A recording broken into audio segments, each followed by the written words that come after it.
Hello বন্ধুরা, আসসালামু আলাইকুম। তোমরা সবাই কেমন আছো? আমি আলহামদুলিল্লাহ ভালো আছি।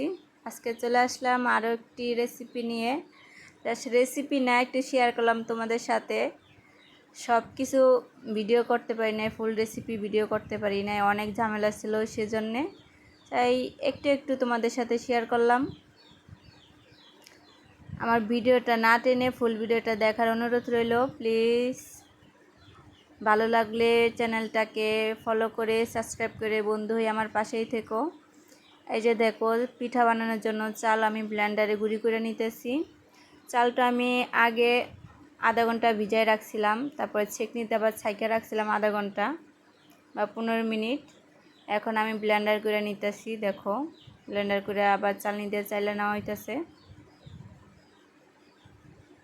অনেক কাজ ছিল সেদিন, ফুল ভিডিও করতে পারি নাই, সেজন্য সরি। এই যে দেখো, আমাকে অনেকজনে হেল্প করতেছিল, আমার ননদ, আমার যা, সবাই মিলে পিঠা বানাইতেছিলাম। এই যে দেখো, এই পিঠাটা বানানো হয়ে গেছে। শুধু নারকেল, ভিতরে শুধু নারকেলের পুর দেওয়া হয়েছে, চিনি দিয়ে নারকেলটা আসাইয়া, তখন তারপরে আর কিছুই দেওয়া হয়নি।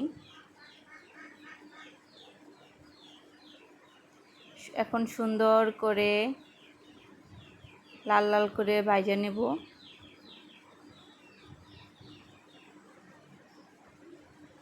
পিঠার ডিজাইনগুলি কীরকম হয়েছে কমেন্টস করে জানাইও। এগুলো অনেক চ্যাপ্টা হয়ে গেছে, তাই না? এই যে দেখো, এখন তালের পিঠা বানানো হবে। তালের উপরে চিনি নিয়ে নিছে, তারপরে লবণ পরিমাণ মতো, যে যেরকম মিষ্টি খাও ওরকমই চিনি দিবা। আর এখানে একটা নারকেল কুড়াই নেওয়া হয়েছে। এখন দিতেছে চালের গুঁড়া। তোমরা এই পিঠাটায় চালের গুঁড়ার সাথে অল্প একটু আটা মিশাই দিবা, তাহলে পিঠাটা অনেক নরম হবে। এ দেখো, 2 কেজি চালের গুঁড়ার এই কয়টা চালের গুঁড়া রয়েছে, সব শেষ।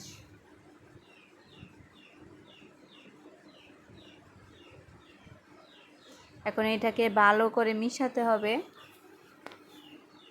আমার ভিডিওটা তোমরা কে কোথা থেকে দেখতেছো সেটা কমেন্টস করে জানাইও। আর কে কোন চ্যানেল থেকে দেখতেছো সেটাও জানাইও, টিকটক থেকে না ফেসবুক থেকে, ইউটিউব থেকে, যেখান থেকেই করো তোমরা বন্ধু হয়ে যাও।